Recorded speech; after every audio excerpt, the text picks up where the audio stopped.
Bismillahirrahmanirrahim. Assalamualaikum warahmatullahi wabarakatuh. Waalaikumsalam warahmatullahi wabarakatuh. Innal hamdalillah nahmaduhu wa nasta'inuhu wa nastaghfiruh wa na'udzu billahi min syururi anfusina wa min sayyiati a'malina may yahdihillahu fala mudilla lahu wa may yudlilhu fala hadiyalah.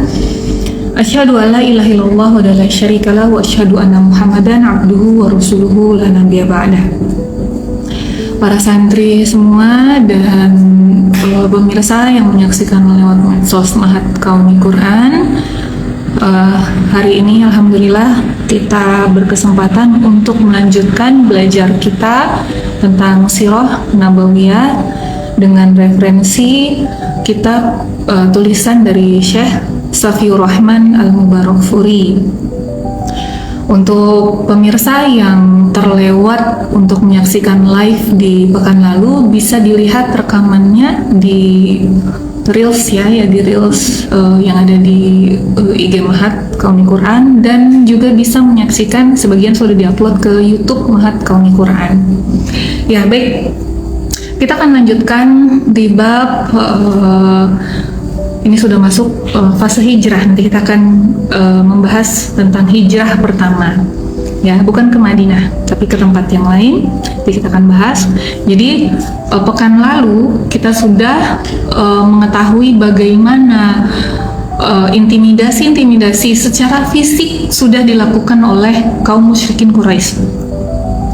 Tidak hanya kepada Rasulullah SAW, tapi juga yang lebih parah dilakukan adalah kepada para sahabat, ya, sahabat Rasulullah, terutama yang lemah dari kalangan budak atau yang tidak memiliki kedudukan di kabilahnya masing-masing, yang tidak punya suku, ya.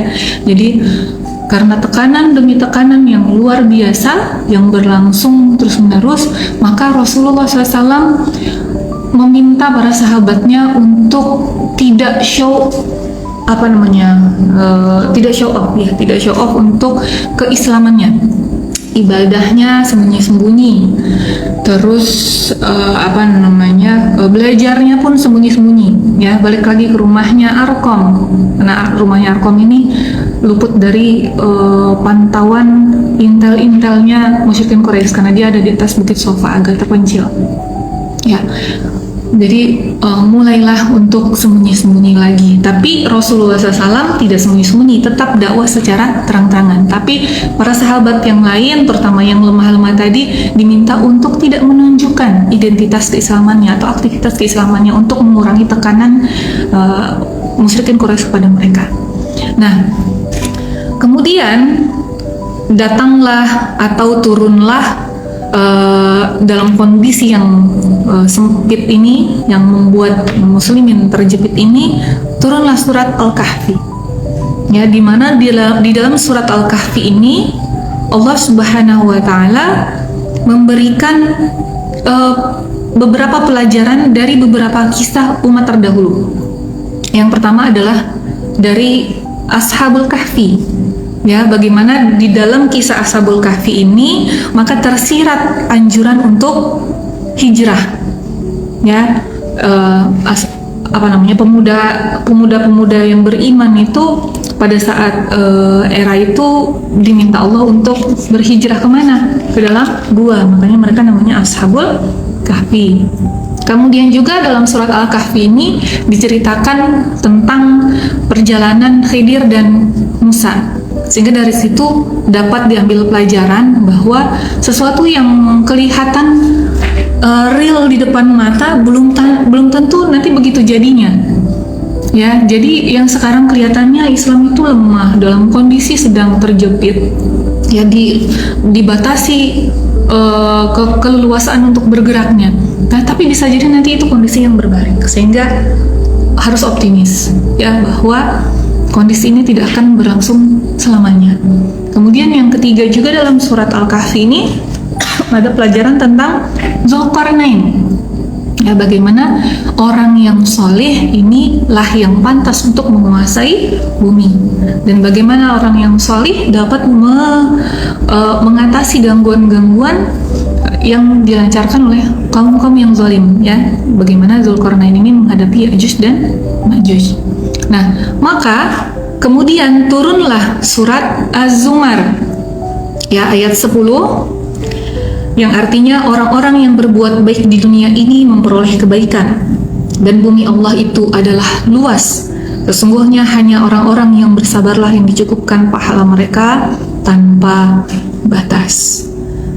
Ini adalah udah isyarat yang jelas bahwa hijrah itu sudah diperintahkan oleh Allah, ya, dengan tanda turunnya surat Az-Zumar ayat 10 ini. Maka Rasulullah SAW berdasarkan ilham yang diberikan oleh Allah Subhanahu wa Ta'ala mengetahui bahwa di suatu negeri bernama Habasyah itu kira-kira sekarang itu, bukan kira-kira ya, memang sekarang itu namanya Ethiopia. Kalau kalian pernah dengar negara Ethiopia, ya. Jadi Rasulullah SAW mengetahui bahwa di Habasyah itu dipimpin oleh seorang raja yang sangat bijaksana, namanya Raja Najasyi, ya, atau Negus, ya, Raja Najasyi lah kita sebut di sini, ya. Nah, maka Rasulullah SAW memerintahkan beberapa orang sahabatnya kalau mau hijrahlah ke sana, hijrahlah ke Habasyah, karena dengan keyakinan rajanya adalah seorang raja yang bijak. Walaupun Raja Najasyi ini agamanya adalah Nasrani, dan tentu saja juga rakyatnya juga Nasrani. Maka berangkatlah rombongan pertama pada bulan Rajab, ya, di tahun kelima dari nubuah. Artinya sesudah 2 tahun Rasulullah SAW mulai berdakwah secara terang-terangan. Yang berangkat pada saat itu adalah 12 orang sahabat laki-laki dan 4 orang sahabat perempuan.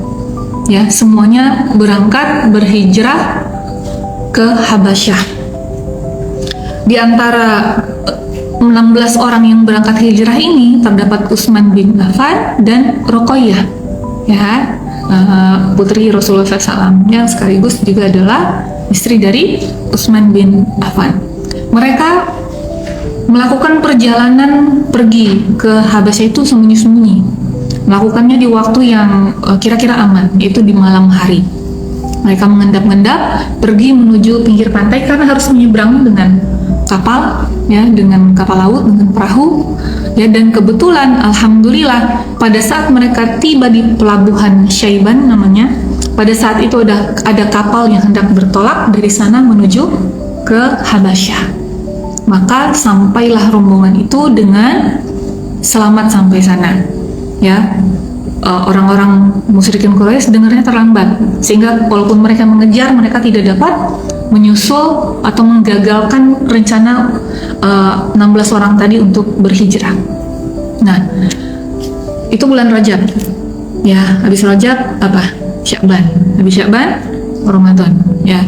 Tepat 2 bulan setelah rombongan pertama hijrah, tepatnya di bulan Ramadan, Rasulullah SAW keluar dari Masjidil Haram. Kemudian pada saat itu kebetulan para pembesar Quraisy sedang duduk-duduk di sekitar Masjidil Haram. Kemudian Rasulullah SAW berdiri di hadapan mereka dan membacakan surat An-Najm. Ya, di sini insya Allah para santri sudah hafal, ya, surat An-Najm. Pemirsa mungkin ada yang sudah menghafal juga. Ya, jadi surat An-Najm itu dibacakan Rasulullah SAW dan orang-orang kafir yang saat itu mendengarkan, ya. Mereka biasanya mengolok-olok Al-Quran, ya. Mereka biasanya mengolok-olok. Tapi pada saat itu mereka seperti tertawan hatinya dengan keindahan bacaan yang Rasulullah lantunkan. Itu surat An-Najm ini. Ya, mereka tuh diam terkesima mendengar ayat demi ayat dibacakan oleh Rasulullah SAW, sehingga pada akhir ayat, apa akhir ayat ini, ya, fasjudu lillahi wa'budu, tanpa sadar mereka semua bersujud, tanpa sadar. Fasjudu lillahi wa'budu artinya maka bersujudlah kepada Allah dan menyembahlah dan sembahlah Dia. Tanpa sadar sujud. Ini orang-orang yang keras terhadap Rasulullah SAW, memusuhi Islam, menyiksa para pengikutnya. Dibacakan surat An-Najm, kemudian akhir ayat mereka sujud tanpa disadari. Ya, sungguh firman Allah itu, kalam Allah itu menggetarkan harusnya bagi siapapun yang mendengarnya. Ya, ini orang-orang yang belum menerima Islam. Ya, kejadian mereka sujud itu diketahui oleh orang-orang musyrikin lainnya yang tidak ikut sujud. Ya, yang mungkin tidak mendengar juga pada saat itu surat An-Najm, sehingga mereka pun kemudian diolok-olok. Inilah ya, hidayah tidak ditakdirkan untuk menghampiri mereka. Pada saat itu mereka sampai bersujud, ya, yang artinya seperti seakan-akan hidayah itu sudah datang pada mereka. Tapi karena diolok-olok sama sahabat-sahabatnya yang lain, yang masih musyrik ini, yang jahil ini, nggak jadi dong beriman. Ya, nggak jadi beriman. Ya, malah mereka kemudian ya membuat berita-berita untuk mengcounter itu, seakan-akan itu yang enggak begitu maksudnya gitu ya. Jadi mereka berupaya untuk menutupi fakta bahwa mereka pada saat itu bersujud setelah mendengar surat An-Najm. Nah, sementara cerita tentang sujudnya pembesar-pembesar Quraisy ini setelah mendengarkan Al-Quran itu sampai ke Habasyah, sampai ke telinga para sahabat yang berhijrah, dan dimaknai oleh mereka bahwa pembesar-pembesar Quraisy masuk Islam. Sehingga akhirnya apa yang terjadi? Mereka pun dengan gembira pulang ke Mekah. Ya, pulangnya mereka. Di tengah perjalanan barulah mereka tahu fakta yang sebenarnya. Oh enggak, ternyata enggak, mereka enggak masuk Islam. Maka sebagian lagi balik lagi ke Habasyah, sebagian tetap pulang ke Mekah, ya, mungkin karena rasa rindunya dengan keluarga yang ditinggalkan dan lain sebagainya. Maka mereka tetap pulang. Ya, setelah itu penindasan demi penindasan ya terus dilancarkan, dia makin menjadi-jadi terhadap kaum muslim, terutama tadi ya yang lemah-lemah itu. Maka hijrah kali ini Rasulullah memerintahkan para sahabat untuk hijrah lagi, karena tadi semakin gencar mereka menindas kaum muslimin. Nah, hijrah kali ini, hijrah yang kedua ya yang diperintahkan oleh Rasulullah SAW, tidak semudah hijrah yang pertama, karena kaum musyrikin Quraisy sudah mulai mengawasi dengan lebih ketat dan kemudian berjaga-jaga agar tidak terjadi lagi peristiwa hijrah itu. Tapi dengan kehendak Allah loloslah ya sekitar seratusan orang ya. Di sini detailnya Syekh Syafiur Rahman mengatakan ada 83 orang laki-laki dan 18 atau 19 perempuan yang pergi hijrah untuk kedua kalinya. Nah, mengetahui lolosnya ya seratusan orang ini dari Mekah, maka geramlah pembesar-pembesar Quraisy. Ya, mereka kemudian berembuk dan memutuskan untuk kita harus kirim utusan untuk ketemu Raja Najasyi